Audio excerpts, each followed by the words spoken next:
আসসালামু আলাইকুম। আমি মীর নাদিম ফয়সাল আহমেদ। আমি লস ভেঞ্চার কনসালটেন্সির ফাউন্ডার এবং লিড কনসালটেন্ট। আমরা স্টার্ট আপ ম্যাগাজিনে প্রতিদিন স্টার্ট আপ এবং বিজনেস বিষয়ক বিভিন্ন আলোচনাগুলো আপনাদের সাথে করে থাকি এবং স্টার্ট আপ বা বিজনেস কীভাবে শুরু করতে হয় বা একটি স্টার্ট আপ আইডিয়া কীভাবে গড়ে তুলতে হয় এই বিষয়গুলো নিয়ে আমরা প্রতিদিন আলোচনা করে থাকি স্টার্ট আপ ম্যাগাজিনে। তারই ধারাবাহিকতায় আজও আমরা স্টার্ট আপ ম্যাগাজিনে স্টার্ট আপ এবং বিজনেস বিষয়ক টপিকস নিয়ে আলোচনা করব, যেটি প্রতিদিনই আপনাদের সাথে আমরা করে আসছি। আশা করব আমাদের এই আলোচনাটুকু আপনাদের ভালো লাগে, বিশেষ করে যারা স্টার্ট আপ বা বিজনেস নিয়ে কাজ করছেন বা স্টার্ট আপ বা বিজনেস নিয়ে ভবিষ্যতে যাদের কাজ করার ইচ্ছা আছে। আমাদের লস ভেঞ্চার কনসালটেন্সির একটি ইউটিউব চ্যানেল আছে, অবশ্যই সেটি সাবস্ক্রাইব করে রাখবেন এবং আমাদের যে স্টার্ট আপ এবং বিজনেস নিয়ে যে ভিডিওগুলো আছে সেগুলো লাইক এবং কমেন্ট শেয়ার করে অন্যকেও দেখার সুযোগ করে দিবেন, বিশেষ করে যারা স্টার্ট আপ বা বিজনেস শুরু করতে ইচ্ছুক।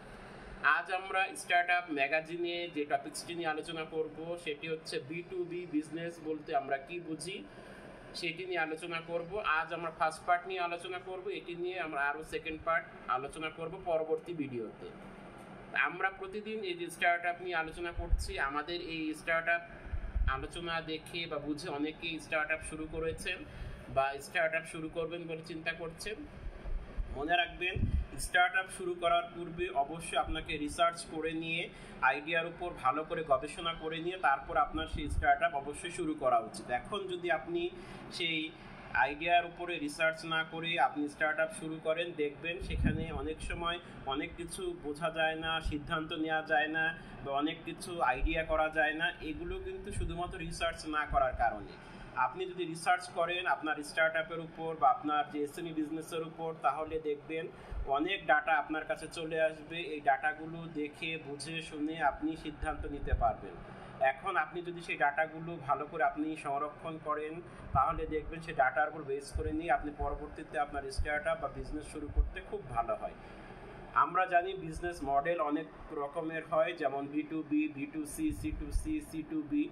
এগুলো এক একটি বিজনেস মডেল। আমরা অনেকে যারা বিজনেস করছি বা স্টার্ট আপ নিয়ে কাজ করছি, আমরা এই চারটির যে কোনো একটিকে কোনো না কোনোভাবে ফলো করেই আমাদের বিজনেসটিকে আমরা পরিচালনা করছি। আশা করব আমাদের এই আলোচনা আপনাদের ভালো লাগছে, কারণ আমরা আসলে স্টার্ট আপ এবং বিজনেস নিয়ে প্রতিদিনই কাজ করছি। প্রতিদিন বিভিন্ন টপিকসগুলো যেগুলো আসলে আপনাদের স্টার্ট আপ বা বিজনেসের জন্য খুব দরকার, সেগুলো নিয়ে আমরা প্রতিদিনই আলোচনা করছি। আজ আমি যে টপিকসটি নিয়ে আলোচনা করব, এটিও আপনারা যারা স্টার্ট আপ শুরু করবেন বা ই কমার্স নিয়ে কাজ করছেন বা ই কমার্স নিয়ে কাজ করবেন, অবশ্যই তাদের জন্য খুবই দরকার, খুবই উপকারী এবং খুবই প্রয়োজনীয়। তাহলে আমি আমার মূল আলোচনায় চলে আসি। B2B বিজনেস বলতে আমরা বুঝি বিজনেস টু বিজনেস, অর্থাৎ বাংলা যদি আপনি করেন ব্যবসা টু ব্যবসা, এটি বাংলা করলে হয়। এখন ব্যবসা টু ব্যবসা এটি আমরা বাংলা করে বুঝেছি, কিন্তু আসলে কিভাবে এটি করব? B2B ফুল ফর্ম হচ্ছে বিজনেস টু বিজনেস। এটি আপনাকে প্রাইমারি লেভেলে মনে রাখতে হবে।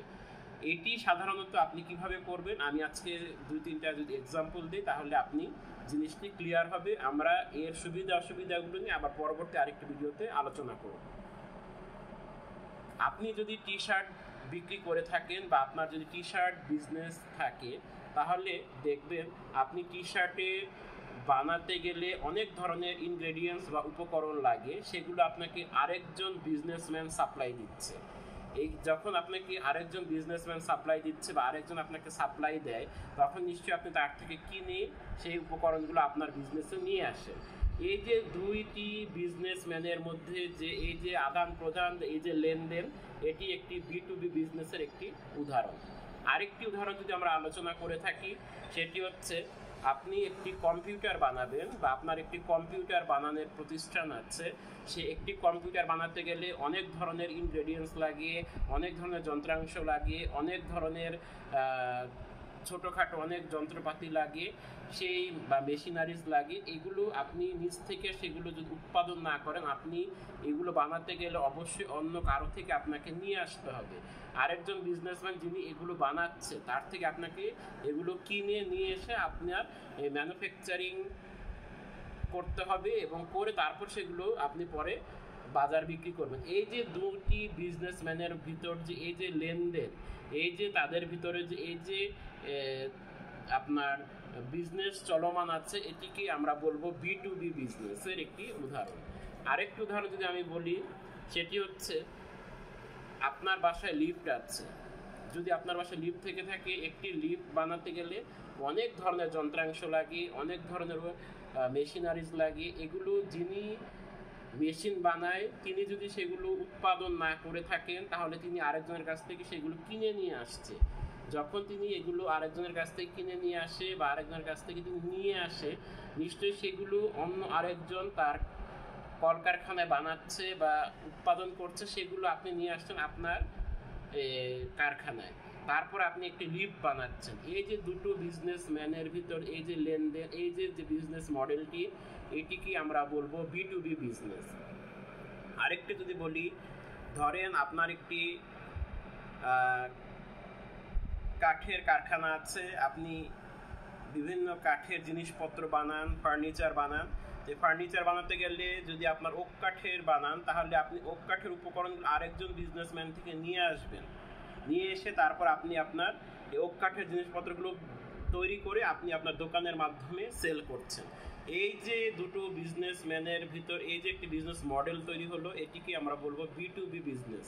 তাহলে আমরা এই যে চারটি উদাহরণ দিলাম বা এক্সাম্পল দিলাম, অর্থাৎ এখানে একটি জিনিস কমন বা মানে একটি জিনিস সব জায়গায় দেখা যাচ্ছে, সেটি হচ্ছে যে দুইজন বিজনেসম্যান অবশ্যই থাকতে হবে।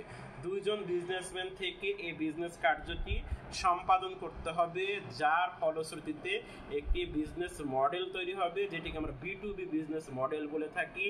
অর্থাৎ ব্যবসা টু ব্যবসা, অর্থাৎ মানে ক ব্যক্তিও ব্যবসা করবে, খ ব্যক্তিও ব্যবসা করবে এবং তাদের মধ্যে লেনদেন হবে। ব্যবসার একটি অন্যতম বৈশিষ্ট্য হচ্ছে অবশ্যই আর্থিক লেনদেন অবশ্যই হতে হবে, তাহলে সেটিকে আমরা বিজনেস বলে থাকি। তাহলে আমরা এই B2B বিজনেসে যে জিনিসটি কমন, সেটা হচ্ছে উভয়কে বিজনেসম্যান হতে হবে, ব্যবসা টু ব্যবসা হতে হবে, তাহলে সেখানে যে বিজনেস মডেলটি গড়ে ওঠে সেটিকে আমরা বলবো এই B2B বিজনেস। তাহলে আজ আমরা এই স্টার্টআপ ম্যাগাজিনে লস ভেঞ্চার কনসালটেন্সির পক্ষ থেকে আমরা এই B2B বিজনেস কি সেটি নিয়ে আলোচনা করলাম এবং আমরা চারটি উদাহরণ দিয়ে আপনাদেরকে কিছুটা হলেও আশা করব বোঝাতে পেরেছি। আমরা পরবর্তীতে এর সুবিধা অসুবিধা নিয়ে এবং উদাহরণ নিয়ে আলোচনা করব। আপনাদের স্টার্টআপ বা SME বিজনেস নিয়ে যে কোনো কনসালটেন্সির প্রয়োজন হলে অবশ্যই লস ভেঞ্চার কনসালটেন্সিতে যোগাযোগ করতে পারেন। আজ এ পর্যন্তই। ভালো থাকুন, সুস্থ থাকুন, নিরাপদ থাকুন এবং স্টার্টআপ ম্যাগাজিনে সাথেই থাকুন। আসসালামু আলাইকুম।